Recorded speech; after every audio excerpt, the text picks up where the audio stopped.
오늘 예배에 참석하신 우리 모든 성도님들에게 하나님의 축복이 함께하기 원합니다. 지난주에는 노아가 하나님께 은혜를 입어서 노아 홍수 때 구원을 받은 사건에 대해서 말씀을 드렸습니다. 지난주에는 하나님의 은혜를 입은 것에 대한 포커스를 맞추었다면 오늘은 사람에게 은혜를 입은 것에 대해서 포커스를 한번 맞춰 보겠습니다.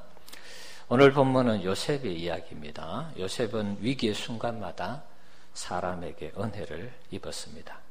그래서 슬기롭게 그 위기를 극복해가는 그런 장면을 볼 수 있습니다. 요셉이 사람에게 은혜를 받는 그런 장면을 보면 역시 배후에 하나님의 은혜의 역사가 있다는 것을 알 수가 있습니다. 요셉은 17세 때 형들의 시기로 애굽의 보디발 장군 집에 노예로 팔려갔습니다. 요셉의 입장에서는 이 일을 생각하면 굉장히 억울하고 고통스러운 그런 일입니다. 억장이 무너진다는 그런 표현을 하죠. 자신의 인생의 이 삶이 완전히 삐뚤어지는 정말 내가 생각하지 않은 엉뚱한 삶을 살아가게 되는 그런 삶이 주어졌습니다. 인생의 희망이 사라지는, 아버지 어머니 밑에서 곱게 자라서 17세면 이제 꿈을 품고 뭔가 할 나이인데 노예로 팔려버렸으니까 그 인생이 얼마나 허망하게 되었습니까? 아이들이 요즘 뭐 일이 잘 안 되면 망했다 그런 표현을 씁니다. 요셉의 인생이 정말 망한 인생처럼 그렇게 보입니다. 자, 그런데 오늘 39장 2절에 보면 요셉이 이렇게 노예로 팔려갔는데 성경은 이렇게 말씀하고 있습니다. 창세기 39장 2절 말씀 같이 한번 읽어봅시다. 여호와께서 요셉과 함께 하심으로 그가 형통한 자가 되어 그의 주인 애굽의 사람의 집에 있으니. 아멘. 자, 여호와께서 요셉과 어떻게 했다고요? 함께 하셨다. 또 형통한 자가 되었다. 이렇게 말씀하고 있습니다. 요셉의 입장에서는 이 말씀을 들으면은 어떻게 보면 분통이 터지는 그런 말씀이 아닐까 생각해 봅니다. 하나님이 나와 함께 하셨다면 애굽의 종으로 팔려가도록 하나님이 그렇게 방치하지 말아야 되는데 어떻게 하나님이 함께 하셔서 나를 애굽의 종으로 팔려가도록 만드시는가? 원망할 수 있는 그런 내용입니다. 그것도 또 형통한 자가 되었다 이렇게 말씀하고 있습니다. 더욱 어처구니가 없는 그런 말씀이죠. 노예가 됐는데 뭐가 형통하단 말인가 그렇게 따질 수 있는 그런 본문입니다. 자, 요셉이 형통하게 되었다는 것은 3절 말씀을 보시면 여호와께서 그와 함께 하심을 그 주인이 본 것으로 그렇게 해석을 하고 있습니다. 그 주인 보디발이 요셉이라는 청년을 보니까 가나안 땅에서 노예로 이렇게 사왔는데 자기 집에서 일하는 모습이 굉장히 성실하게 일을 했습니다. 그리고 일하는 게 굉장히 일을 잘했습니다. 하는 일들마다 잘 되는 것입니다. 또 일을 맡겨보니까 일을 척척 해내었습니다. 이상하리만큼 요셉에게 어떤 일을 맡기면은 참 좋은 결과가 이렇게 나왔습니다. 그래서 보디발이 볼 때는 요셉이 뭐 하나님을 섬기는 하나님의 자녀였으니까 뭐 기도도 하고 그랬겠죠. 성경 본문 속에서는 뭐 요셉이 기도했다 이런 내용은 없습니다. 그런데 이런 기도하는 요셉을 보면서 요셉이 섬기는 그 신이 저 청년을 돕고 있구나. 이것을 이 보디발 장군이 알게 된 것입니다. 하나님도 요셉이 하는 일이 잘 되도록 범사에 복을 주셨어요. 3절 하반절에 여호와께서 그의 범사에 형통하게 하셨다. 물론 보디발이 보는 관점이었지만 하나님도 정말 그렇게 주었습니다. 이렇게 보디발의 눈에 들게 된 요셉이 나중에는 보디발의 집에서 은혜를 입게 되어서 가정총무가 된 것입니다. 가정총무가 되었다는 말이 우리에게 좀 잘 안 와닿을 수 있습니다. 한 가정을 그냥 책임지는 사람, 뭐 그 정도로 우리가 이렇게 좀 여길 수 있는 부분이 있는데 이것을 현대인의 성경에서는 이렇게 표현하고 있습니다. 자, 한번 보여주실래요? 자, 한번 읽어보겠습니다. 그를 기특하게 여기고 신임하여 자기 신복으로 삼고 가정의 모든 일과 자기 소유를 다 그에게 맡겼다. 자, 은혜를 입었는데 앞부분에 그를 기특하게 여기고 뭐 이런 부분들이 은혜를 입는 부분이죠. 그리고 신임하고 자기 신복으로 삼았다는 것입니다. 이것이 요셉이 가정 총무로서 이 보디발의 집에서 일한 어떤 배경들을 설명하고 있는 것입니다. 보디발이 요셉을 보고 가정 총무로 삼은 그 이후에 보디발의 집이 어떻게 되었습니까?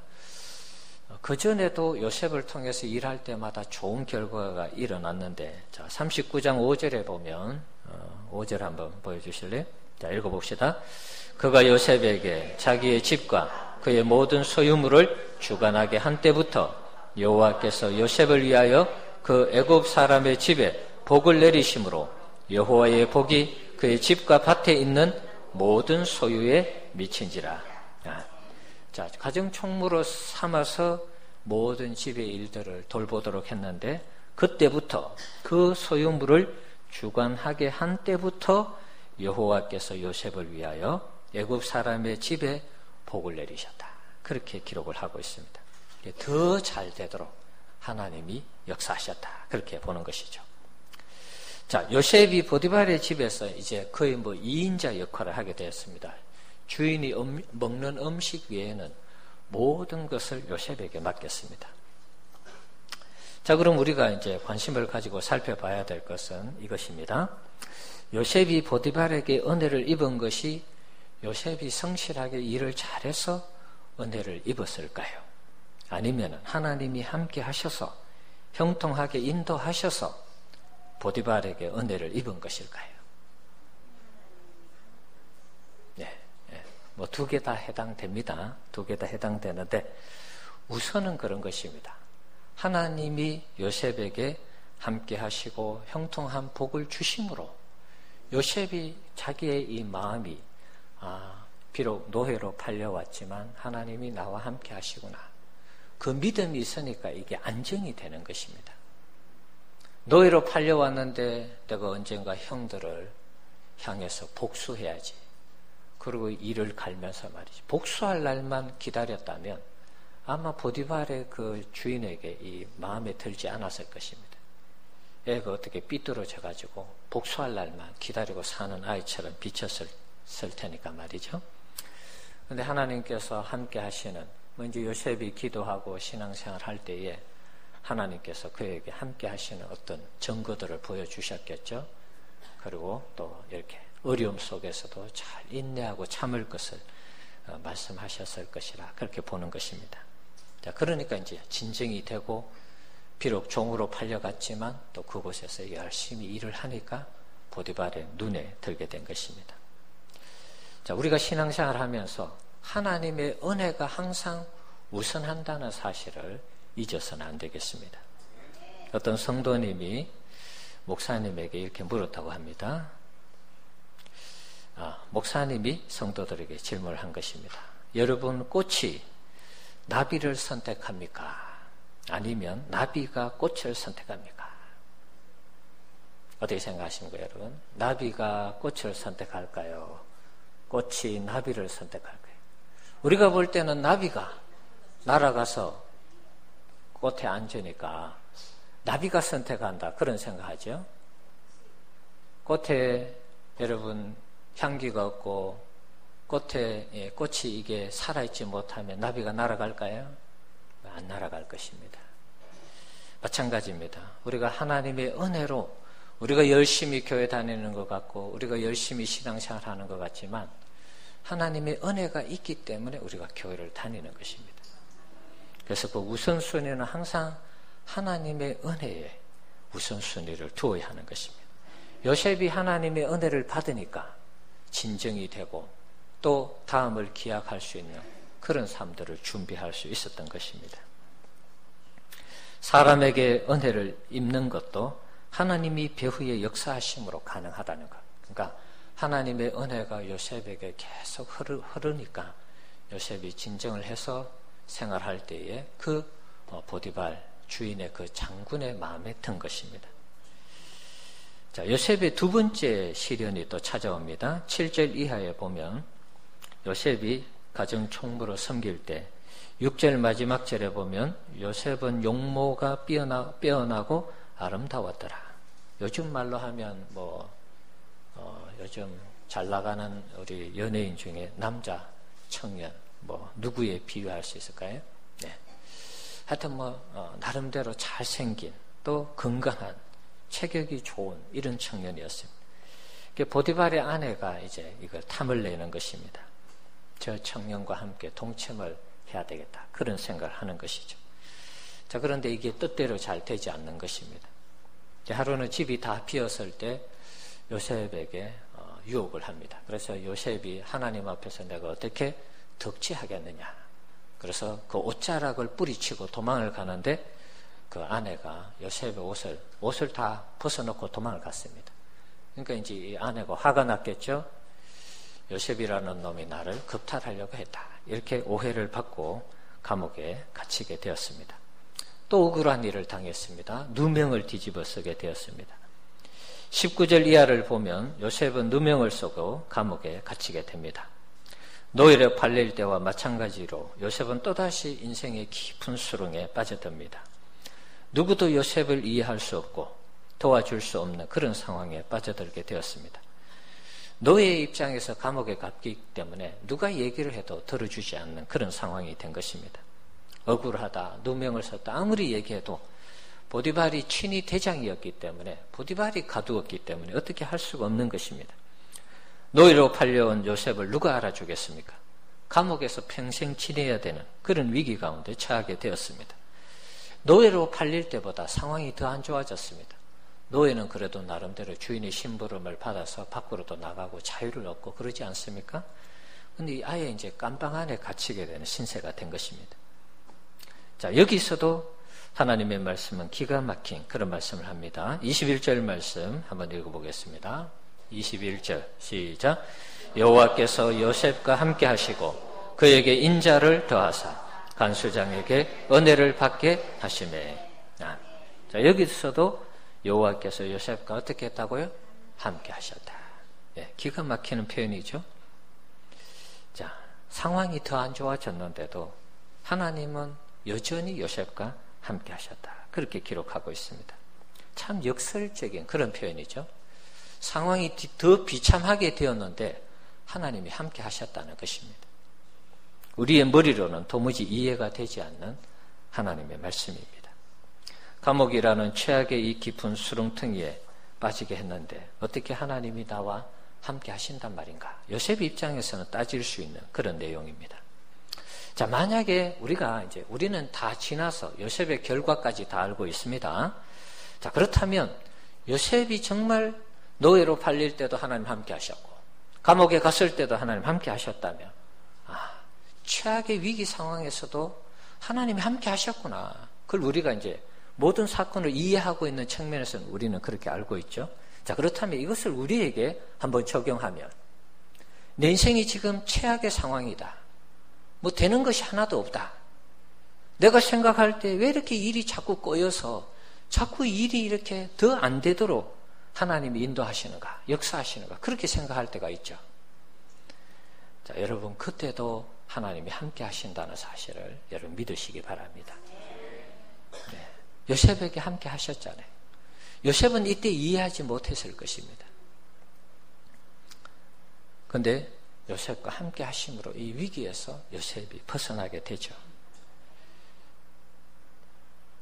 하나님이 함께 하신다는 것이 우리 인생의 최고의 축복인 줄 여러분 믿으시기 바랍니다. 내 인생이 지금 최고의 이 밑바닥 인생을 살아가는 최악의 상황이라도 하나님이 함께 하시느냐 하시지 않느냐에 따라서 내 인생이 달라지는 것입니다. 요셉이 그랬습니다. 절망적인 상황에서 하나님이 함께 하심으로 또 감옥에서 요셉이 또 인정을 받게 됩니다. 이 간수장에게 이 은혜를 받아서 또 감옥에서도 이 총무 역할을 하게 되죠. 비록 감옥이지만 간수장에게 은혜를 받게 되었습니다. 간수장에게 은혜를 받는 것도 그 과정을 보면 역시 배후에 하나님이 역사한다는 것을 알 수 있습니다. 하나님이 함께 하셨는데 21절 말씀에 보면 인자를 더하셨다 이런 표현이 나오죠. 인자가 제가 늘 말씀드렸던 구약성경 히브리어로 헤세드라는 단어입니다. 헤세드가 무슨 뜻이라 그랬죠? 강자가 약자를 사랑할 의무가 없고 책임질 의무가 없음에도 불구하고 스스로 책임지고 사랑하고 희생하는 것을 헤세드라 그랬습니다. 하나님께서 요셉에게 인자, 헤세드를 계속 베푸는 것입니다. 그 은혜가 임하니까 요셉이 또 감옥에 가서도 이 진정이 되는 것입니다. 하나님 나와 함께 하셔. 그래 이 위기도 뜻이 있겠지. 이 어려움도 뜻이 있겠지. 그러면서 받아들이는 것입니다. 만약에 요셉이 감옥에 갔는데 이 감옥에 간 사실을 받아들이지 않았다면 아마 정신병자가 됐을 것입니다. 사람 미치는 것입니다. 그런데 받아들이고 또 감옥에서 나름대로 주어진 일에 최선을 다하는 것입니다. 그러니까 하나님의 인자가 계속 요셉에게 흐르니까 하나님의 은혜가 흐르니까 요셉이 진정이 되고 일을 하는 모습을 보면서 간수장이 요셉을 좋게 보는 것입니다. 그래서 간수장에게 요셉이 은혜를 입게 된 것입니다. 간수장도 요셉과 함께 하시는 하나님을 보았습니다. 그가 하는 모든 일이 형통하게 되는 것을 보았습니다. 그래서 옥중에 있는 모든 재반 사물을 맡겼습니다. 하나님의 은혜가 먼저 요셉에게 임했을 때 요셉이 간수장에게 은혜를 입어서 옥에서 총무가 된 것입니다. 이게 왜 이렇게 중요하냐 하면 나중에 요셉은 왕을 최측근으로 섬기는 이 두 명의 신하를 시중드는 그런 기회를 얻게 됩니다. 떡 굽는 관원장과 술 맡은 관원장입니다. 그런데 이 두 사람이 감옥에 들어와서 왕에게 뭔가 미움을 받아서 감옥에 들어왔는데 꿈을 꿉니다. 해석할 사람이 없습니다. 요셉이 해석을 해줍니다. 떡 맡은 관원장, 당신은 3일 후에 죽을 것입니다. 술 맡은 관원장, 당신은 3일 후에 복직될 것입니다. 그리고 정말 떡 굽는 관원장 죽었습니다. 술 맡은 관원장 복직되었습니다. 나갈 때 신신당부하죠.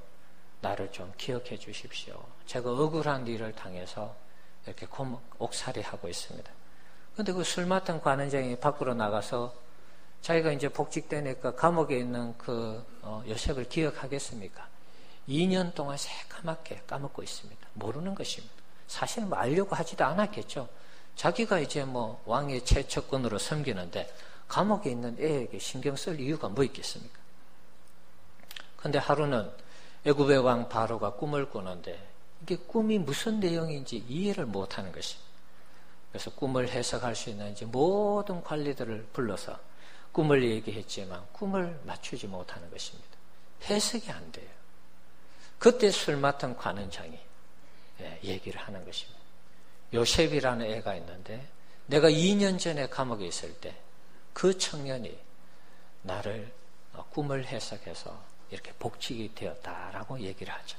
그래서 바로가 요셉을 데리고 오게 하고 그 꿈의 해석을 듣고 너무 좋아서 그 꿈이 맞다라고 보고 요셉에게 총리의 직을 맡기면서 애굽을 위기에서 구해달라고 합니다. 7년 풍년이 있었고 7년 흉년이 지날 때에 요셉이 그것을 지혜롭게 잘 극복해서 애굽을 살리고 더 나아가서 중요한 것은 자기가 종으로 팔려왔지만 이 가나안 땅에 살고 있던 그 자기의 모든 가족들을 이 기근 시대에 살리는 그런 일을 하게 되죠.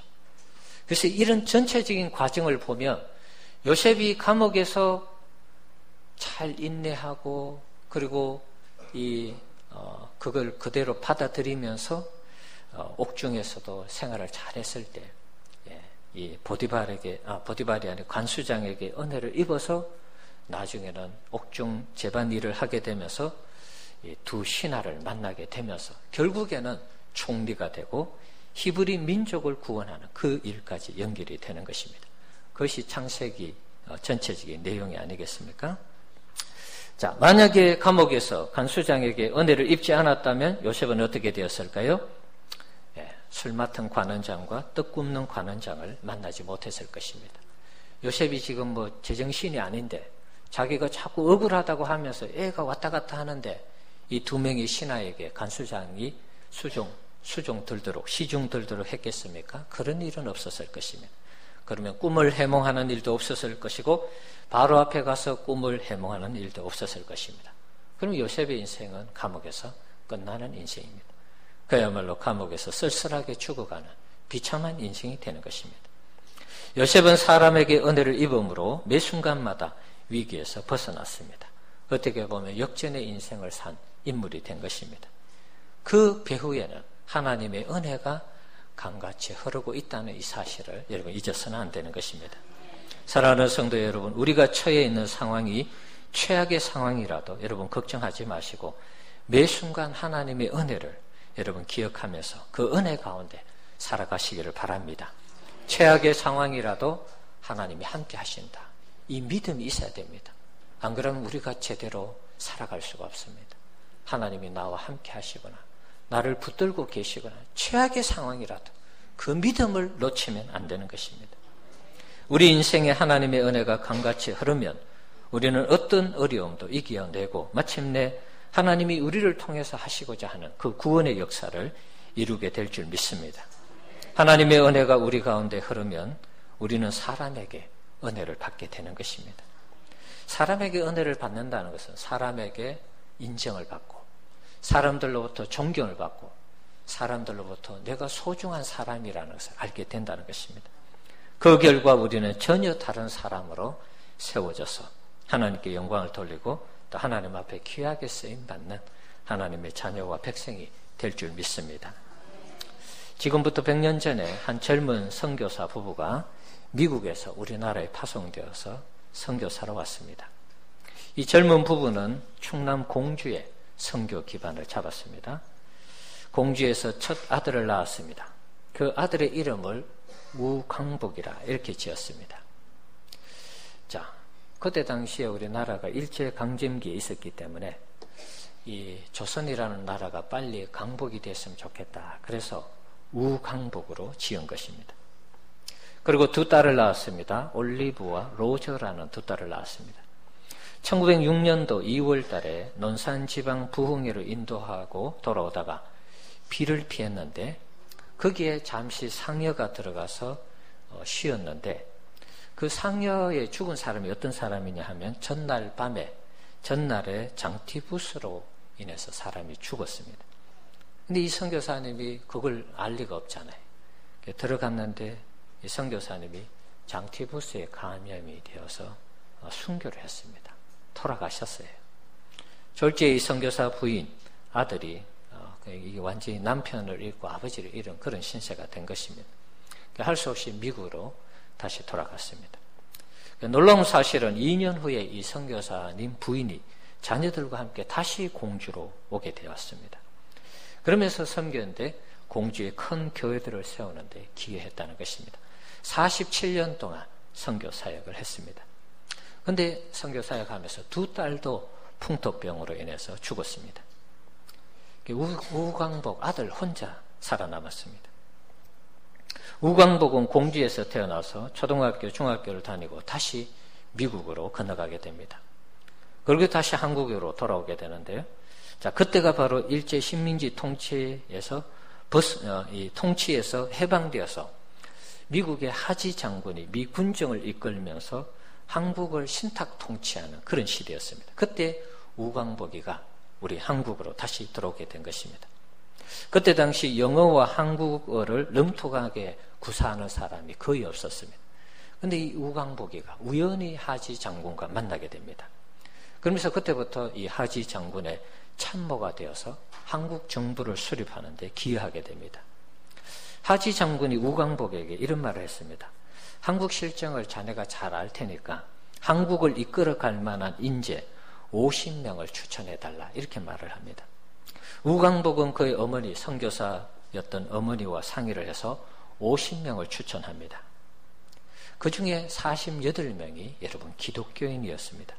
그래서 한국 정부를 세우는데 중요한 역할을 했는 인물이 이 우광복이라는 사람입니다. 그때 당시 추천한 인물 중에 문교부 장관이었던 분이 있습니다. 문교부 장관이 되었을 때 기독교인으로 임명이 되니까 미신을 타파하는 일에 앞장서는 일을 하게 되었습니다. 국방부 장관도 기독교인이 되었습니다. 우리나라 왜 군복 제도가 어떻게 신설되었는지 아십니까, 여러분? 물론 이승만 대통령도 기독교인이었지만 국방부 장관으로 세운 분이 기독교인이었어요. 그래서 군대마다 교회를 세우게 된 것입니다. 우리 김영삼 대통령 들어서면서부터 이제 뭐죠? 신부도 성녀도 이렇게 들어오게 되죠. 희한하게 참 우리 교회 기독교 역사는 어떻게 장로님이 되신 그분에 의해서 이 군대에 또 성녀가 들어오고 신부가 들어오는 이런 일이 발생했는지 모르겠습니다. 자, 어쨌든 이 우리나라 정부가 시작되면서 이런 일들이 있었다는 것입니다. 그때 당시 상당수 국회의원들이 기독교인이었다고 합니다. 재헌국회를 시작할 때 그 속기록을 보면 전에도 한번 말씀드렸죠. 이승만 대통령이 국회를 개원할 때 처음으로 기도하면서 국회를 개원했습니다. 우리나라 역사에 그대로 있습니다. 속기록에 그대로 있습니다. 1948년 5월 30일 날 이승만은 이윤영 목사에게 기도로 국회를 열 것을 주문합니다. 그날 이런 말을 했습니다. 대한민국 독립민주국 제1차 회의를 여기서 열게 된 것을 우리가 하나님께 감사해야 할 것입니다. 나는 먼저 우리가 더 성심으로 일어서서 하나님께 감사를 드릴 터인데 이윤영 의원 나오셔서 하나님에게 기도를 올려주시기를 바랍니다. 이렇게 해서 우리나라 국회가 개원이 됐습니다. 이윤영 목사님의 기도입니다. 그때 당시 의원이었고요. 이 우주 만물을 창조하시고 인간의 역사를 섭리하시는 하나님이시여 이 민족을 돌아보시고 이 땅에 축복하셔서 감사에 넘치는 오늘이 있게 하심을 주님께 저희들은 성심으로 감사하옵나이다. 오랜 시일 동안 이 민족의 고통과 호소를 들으시사 정의의 칼을 빼서 일제의 폭력을 굽히시사 하나님은 이제 세계 만방의 양심을 움직이시고 또 우리 민족의 염원을 들으심으로 이 기쁜 역사적 환희의 날을 이 시간에 우리에게 오게 하심은 하나님의 섭리가 세계 만방에 성시하신 것으로 저희들은 믿나이다. 하나님이시여 이로부터 남북이 둘로 갈라진 이 민족의 어려운 고통과 수치를 신원하여 주시고 우리 민족, 우리 동포가 손을 같이 잡고 웃으며 노래 부르는 날이 우리 앞에 속히 오기를 기도하나이다. 자, 전체적인 내용은 아니지만 기도하면서 국회를 개원했습니다. 자, 우리나라 국회가 개원하면서 다시 통일되어서 우리 함께 손을 잡고 오는 날이 있도록 기도했으니까 그런 날이 올 줄 믿습니다.